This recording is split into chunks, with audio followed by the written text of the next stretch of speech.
Hi, Debbie. Thank you so much for taking the time to do this interview with me today. I know you had time to read the consent form. Did you have any questions about it? No, and you're welcome. I'm happy to be here. Thank you. So, I'm just going to ask you about your job at the local community mental health organization here in town. And I just want to know, so how did you get started in your profession? What made you want to go into the field? Well, this is a small town, and when I went back to school, I had 3 kids. I was working full time, and so I had limited possibilities about how I was going to do that.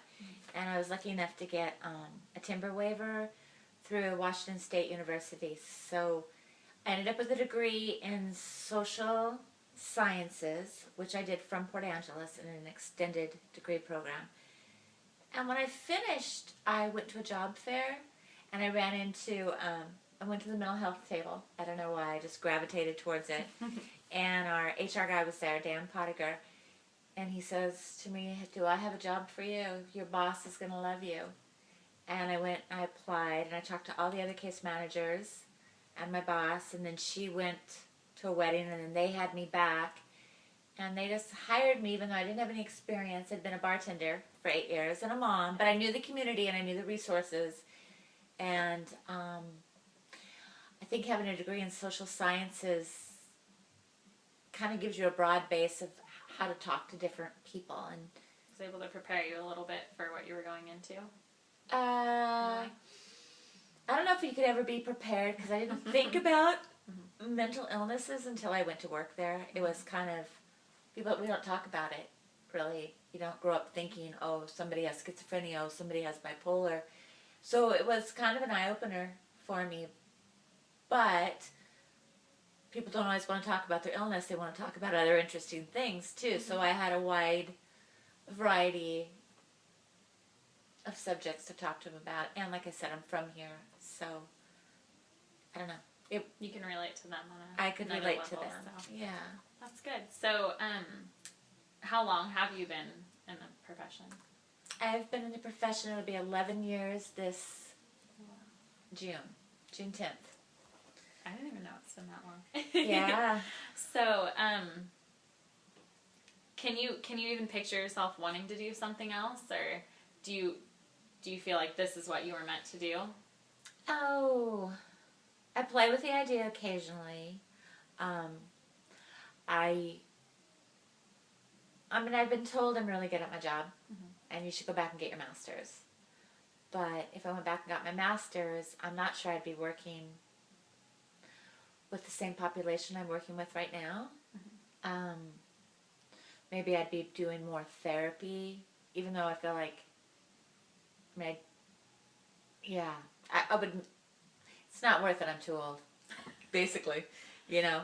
And the other thing I think about is, I feel like the work I do now, I feel like it's, I'm on the cutting edge of the field anyway. I have a lot of autonomy and creativity with my job. So I get to learn and teach myself what I need to know to do my job.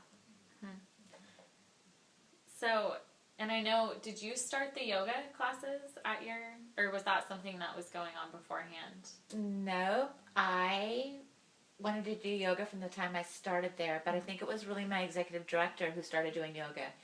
And then I would talk to him about how good I thought our clients would do with it, because it gets them more in their bodies, more in tune with their bodies. We called it befriending your own body, so that people were spending time recognizing, because you see a lot of people with mental illness walk with their head down, and they don't have good posture, and their self-care is poor, and yoga just seemed a perfect way to get people to stop and attend to themselves. So it's been working out great. And it's been successful. It sounds like it. So that's awesome that you were able to start something that people have really grabbed onto and enjoyed. So, do you ever feel burned out at your job, or do you feel pretty satisfied with it? At times. Yeah, at times, it can wear you out. I kind of make it, a high priority not to let it burn me out. I take care of myself because I figure if I'm burned out, I'm not going to do anybody any good. So self-care is really important to me.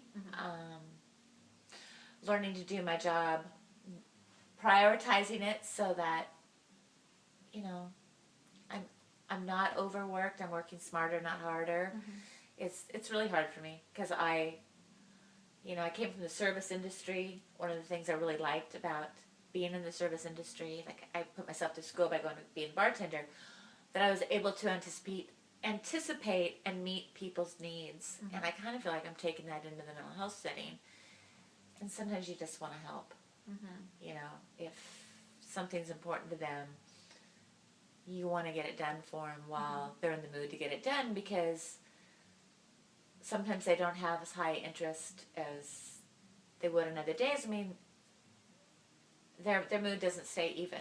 If they're enthused for one moment, that enthusiasm may not come around for another 6 months. So I hate to lose opportunities, but then that means I may not be attending to my paperwork as much as I should. You know, so it's just learning how to roll my paperwork more into what I do. But I'm out a lot. So I'm not meeting everybody in my office. I'm in their homes. I'm taking them to the grocery store. I'm doing a lot.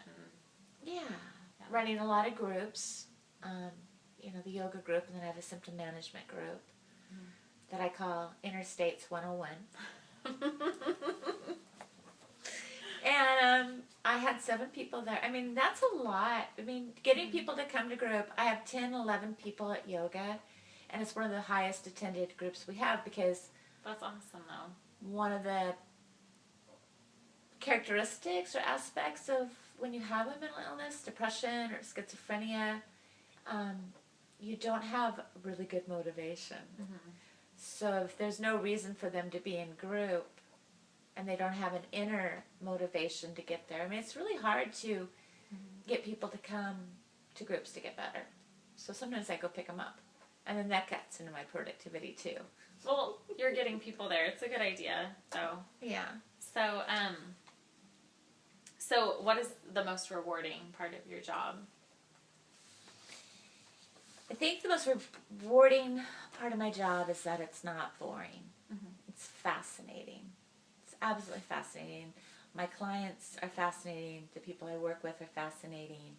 The brain is fascinating.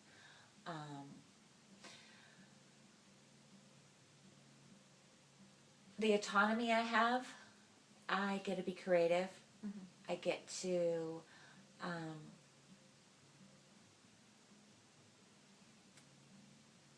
what was the question? The most rewarding part of my job? What's rewarding about your job? It sounds like there's a lot of things that are really rewarding about your job for you, and you can really go on about it. Yeah, I can. Yeah. I mean, it's a wide variety that I do every day. Not only am I working with people on how to find strategies to manage their thoughts, with thought stopping and creating new thoughts, and how to cope with their symptoms, but self-care, finances, physical health, their spirituality. I mean, all the aspects that make up a person, I attend to. If that's what they're attending to, then I'm right there with them. You meet somebody right where they are with what they're struggling with, and every day it's something new. Every person it's something new. But then again, there's all this common stuff that.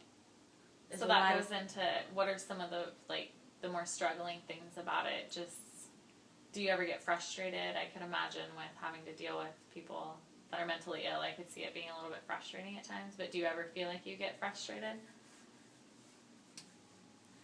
I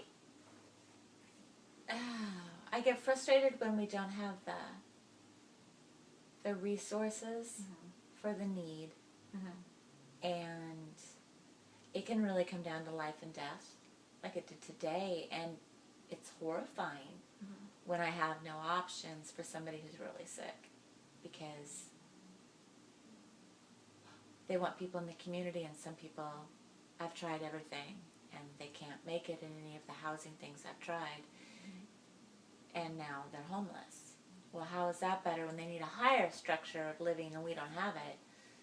It's so that's frustrating. Wanting to do more, personally, like when somebody is struggling with psychosis, they've struggled with the same psychosis and the same thoughts for years, and trying to get them to come up with the motivation to perhaps journal, perhaps become a writer, to have a more witness sort of experience with their own experience instead of being so caught up in it.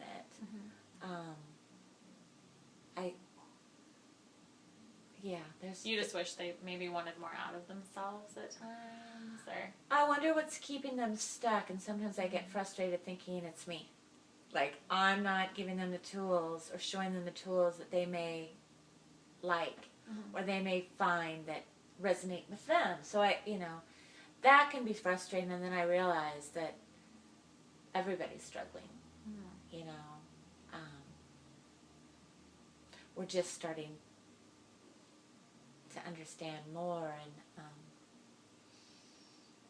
but yeah, I get frustrated a little bit. Most of the time, though, it's really a rewarding job.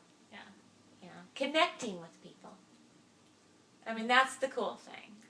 When people, I don't know how to go on about that, but there's this connection between.